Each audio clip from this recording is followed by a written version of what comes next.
যে এখন কি পরিস্থিতি ওখানে এবং আর কি কি বিষয় উত্থাপন হতে পারে আজ সপ্তম দিনে?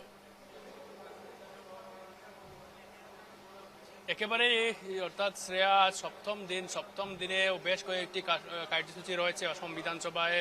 ঠিক প্রতিদিনের মতো অর্থাৎ ঠিক 9:30টার সাথে সাথে শুরু হবে অসম বিধানসভার কার্যসূচি। কিন্তু আজ কি হবে বা কি বিষয়, অর্থাৎ সব থেকে গুরুত্বপূর্ণ একটা বিষয় অর্থাৎ 6 জনগোষ্ঠী জনজাতিকরণ, সেই জনজাতিকরণের বিষয় নিয়ে আজ কংগ্রেস প্রশ্ন উত্থাপন করবে। কংগ্রেসের বিরোধী দলের দলপতি ওয়াজিদ আলী চৌধুরী সেই প্রশ্ন উত্থাপন করবেন। তার পাশাপাশি আজ বাজেট নিয়ে আলোচনা চলছে। এই মুহূর্তে আমি দেখাচ্ছি সেই ছবি, অর্থাৎ এক এক করে বিধায়করা মন্ত্রীরা আসা শুরু করে দিয়েছেন, এক এক করে মন্ত্রী বিধায়করা আসছেন এবং আজকের সেই বিশেষ অনুষ্ঠানে বা অর্থাৎ আজকের অসম বিধানসভার সপ্তম দিনের কার্যসূচিতে তারা যোগ দেবেন। এবং বিশেষ করে বলা যায় যে আজকে কি বিষয় উত্থাপন হবে সেই ক্ষেত্রে যদি বলি আমি, প্রথমে অর্থাৎ সর্বপ্রথমে সুনাইয়ের বিধায়ক আমিনুল হক লস্কর একটি প্রস্তাব উত্থাপন করবেন বরাক উপত্যকার বিষয় নিয়ে। বিশেষ করে তিনি অসমের যে সিএনজি পিএনজি এবং গ্যাস পাইপের যে সম্প্রসারণ, সেই সম্প্রসারণে বরাক উপত্যকায় ইয়ার স্প্রিং বাস্তবায়ন এবং ইয়ার স্প্রিং অর্থাৎ বিশেষ করে বরাক উপত্যকায় যেহেতু রাজ্যের বিভিন্ন প্রান্তে আমরা দেখেছি যে সিএনজি বা গ্যাসের যে বিভিন্ন ধরনের প্রকল্প স্থাপন হয়েছে, সেই প্রকল্প বরাক উপত্যকায় কতটুকু বাস্তবায়ন হয়েছে সেই বিষয় নিয়ে আজ প্রশ্ন উত্থাপন করবেন আমিনুল হক লস্কর, সোনাইয়ের বিধায়ক। তার পাশাপাশি তারপর দীপক কুমার দাস অর্থাৎ বিধায়ক বরপেটা সমষ্টির বিভিন্ন বিষয় নিয়ে তিনি আজ প্রশ্ন উত্থাপন করবেন। তারপর ওয়াজিদ আলী চৌধুরী সেই 6 জনগোষ্ঠী জনজাতিকরণের বিষয় নিয়ে তিনি আজ প্রশ্ন উত্থাপন করবেন। বিশেষ করে মৌলানা বদরুদ্দিন আজমলেরও প্রশ্ন রয়েছে। গতকাল আমরা দেখেছি মৌলানা বদরুদ্দিন আজমল পুষবে কিছু নিয়ে তিনি সরব হয়েছিলেন অসম বিধানসভা, অর্থাৎ তিনি অসম বিধানসভায় তিনি যে প্রশ্ন করেছিলেন সেই প্রশ্নের জবাবে তিনি অসন্তুষ্ট ছিলেন। সেই ক্ষেত্রে আজ তিনি প্রশ্ন উত্থাপন করবেন।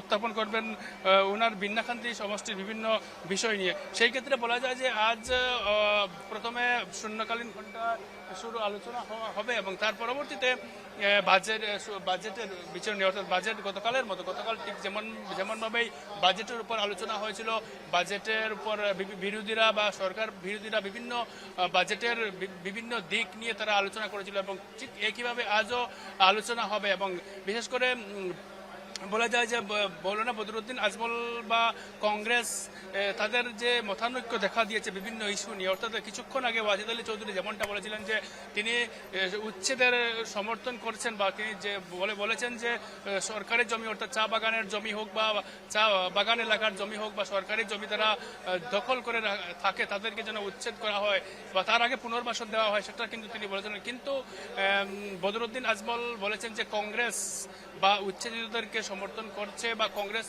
উচ্ছেদিতদেরকে আগে পুনর্বাসন না দিয়ে তাদেরকে এভাবেই রেখে দিয়েছিল। সেই ক্ষেত্রে তিনি এই মন্তব্য করেন এবং বিশেষ করে বলা যায় যে আজকে সপ্তম দিনেও বেশ কয়েকটি গুরুত্বপূর্ণ বিষয় বা ইস্যু নিয়ে আলোচনা হবে এবং এই 6 জনগোষ্ঠীর যে জনজাতিকরণের যে বিষয়, এই বিষয় নিয়ে আলোচনা হবে। এই মুহূর্তে জাকারিয়া আহমেদ রয়েছেন, অর্থাৎ উত্তর করিমগঞ্জের বিধায়ক। আমি আপনার কাছে আসছি যেহেতু আপনারও একটা প্রশ্ন রয়েছে, আজ মৌখিক প্রশ্ন শ্রীভূমি জেলার যে বিষয় নিয়ে কি বলবেন সেই প্রশ্ন।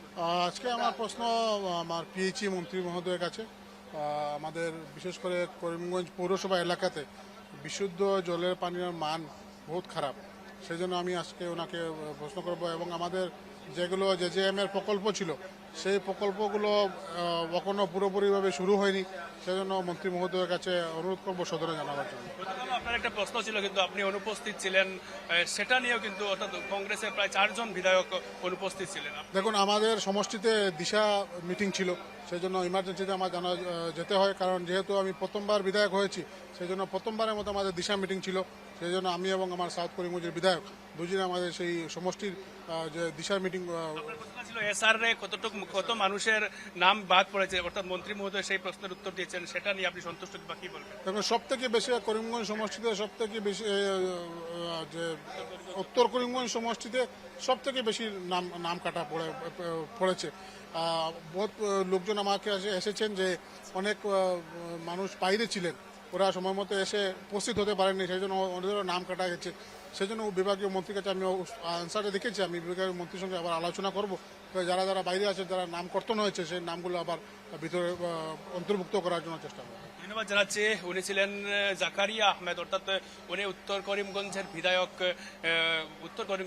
এবং জাকারিয়া আহমেদেরও আজকে প্রশ্ন রয়েছে। উনি জল জীবন মিশনের বিভিন্ন বিষয় নিয়ে আলোচনা করেন এবং গতকাল তিনি প্রশ্ন উত্থাপন করেছিলেন অসম বিধানসভায় যে মৌখিক প্রশ্ন ছিল উনি প্রশ্ন উত্থাপন করেছিলেন যে শ্রীভূমি জেলায়, অর্থাৎ শ্রীভূমি জেলা, উত্তর করিমগঞ্জ, দক্ষিণ করিমগঞ্জ সহ বাকি যে বিধানসভা কেন্দ্রগুলো রয়েছে সেই বিধানসভা কেন্দ্রগুলোতে এসআর এর কতটুকু মানুষের নাম বাদ পড়েছে, সেই উত্তরে তিনি সন্তুষ্ট নয়, বলেছেন মানুষরা বাইরে ছিল তাই ওরা আসতে পারেনি বলে তিনি জানিয়েছেন। এবং সেই ক্ষেত্রে গতকাল উনি অনুপস্থিত ছিলেন বা কংগ্রেসের প্রায় 4 জন বিধায়ক অনুপস্থিত থাকায় ক্ষুব্ধ হয়ে পড়েছিলেন বিভাগীয়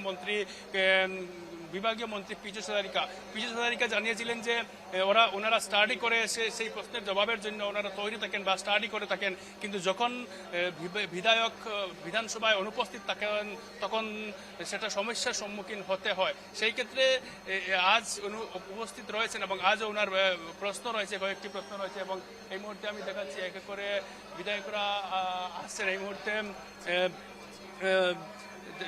আমি দেখাচ্ছি বর্তমান বিধায়ক কিশোরনাথও এসে উপস্থিত হয়েছেন। আমি আপনাকে পেয়ে গেছি, কি বলবেন আজ অসম বিধানসভায় 6 জনগোষ্ঠী জনজাতিকরণ সহ বিভিন্ন বিষয় নিয়ে আজ আলোচনা?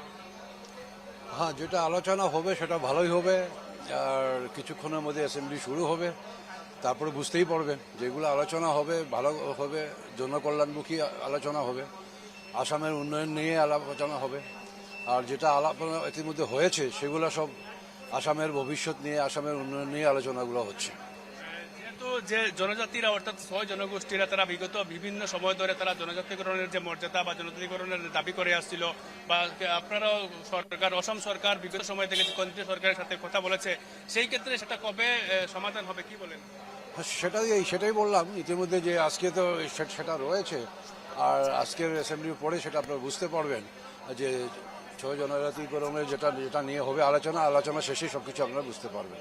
ধন্যবাদ জানাচ্ছি। উনি ছিলেন বড়খলা বিধানসভা কেন্দ্রের বিধায়ক কিশোরনাথ এবং কিশোরনাথ তিনি মন্তব্য করলেন যে সেই 6 জনগোষ্ঠী জনজাতিকরণের বিষয় নিয়ে সরকার কিন্তু চাইছে জনজাতিকরণ দেওয়া এবং কেন্দ্রীয় সরকারের সাথে এই মুহূর্তে চলছে আলোচনা এবং এই মুহূর্তের দেখাচ্ছি এক এক করে বিধায়করা আসা শুরু করে দিয়েছেন। আর কিছু সময়ের অপেক্ষা, অর্থাৎ ঠিক 9:30টার সাথে সাথেই আজকে অসম বিধানসভার আজকে 7ম দিনের যে কার্যসূচি সেই কার্যসূচি শুরু হবে এবং দেখা যাবে কোন বিধায়করা কি প্রশ্ন উত্থাপন করেন। বিশেষ করে বলা যায় যে এই মুহূর্তে আমি দেখাচ্ছি, অর্থাৎ শিবু মিশ্রা রয়েছেন লামডিংয়ের বিধায়ক, আজ অসম বিধানসভায় 6 জনগোষ্ঠী জনজাতিকরণ সহ বিভিন্ন বিষয় নিয়ে আজ প্রশ্ন উত্থাপন করবেন, কি বলবেন? 6 জনগোষ্ঠী তো অলরেডি আমাদের আসাম সরকার, আসাম মুখ্যমন্ত্রী একটা স্বীকৃতি প্রদান করেছিল, এটাকে আলোচনা হবে। আমিও চাই সব জনজাতি যোগ্য সম্মান পেতে হয়, এটা আমারও বিচারধারা, আশা করি সেই সম্মান পাবে। ধন্যবাদ জানাচ্ছি।